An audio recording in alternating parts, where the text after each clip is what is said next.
ঘর পুড়েছে তো কি হয়েছে, আমার মা তো বাচ্চা আছে, এইটাই অনেক বেশি। সব কিছু পুড়িয়ে দাগ, আমার মা তো আছে। মানুষ থাকলে কামাই করে খাইতে পারবো, মানুষ না থাকলে কি আর পারবো। সেদিন ঘর পুড়ে যাওয়ায় করাইল বস্তির যে মেয়েটা এই কথাগুলো বলেছিল, সেই বাচ্চা মেয়েটা চ্যানেল আইতে এসেছিল ছোট্ট একটা ইন্টারভিউ দিতে। প্রথমে কিছুটা কাচুমাচু করছিল, ছোট মানুষ, নতুন পরিবেশ, এত এত ক্যামেরা দেখে কিছুটা থতমত খেয়ে গিয়েছিল হয়তো।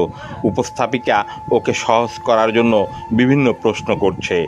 প্রশ্ন উত্তরে এক ফাঁকে জান্নাত জানালো সেই ঘর পুড়ে যাওয়ার পর থেকে ওরা কেবল খিচুড়ি খেয়ে থাকছে। তখন উপস্থাপিকা জিজ্ঞেস করলেন, রোজ খিচুড়ি খেতে কি ভালো লাগে? জান্নাত উত্তর করলো, না, ভালো না লাগলেও কিছু করার নেই, এইটা পৃথিবী, এখানে লড়াই করিয়া টিকে থাকতে হইব। সবাই সব কিছু পায় না। আমাদের দেশের প্রধানমন্ত্রীও একজন নারী, আমিও একজন নারী, কেন পারবো না? 101বার পারা লাগবে।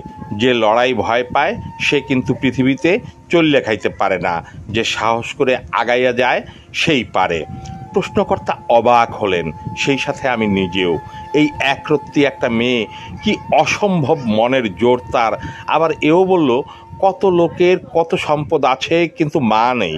আমাদের এত কিছু নেই কিন্তু মা তো আছে, এই অনেক। মেয়েটা বড় হয়ে ডাক্তার হতে চায়। সে বুঝে গেছে লড়াই করে বেঁচে থাকার নামই জীবন, আর এটুকু বুঝে গেছে বাবা মা বেঁচে থাকা জীবনের সবচেয়ে বড় সম্পদ।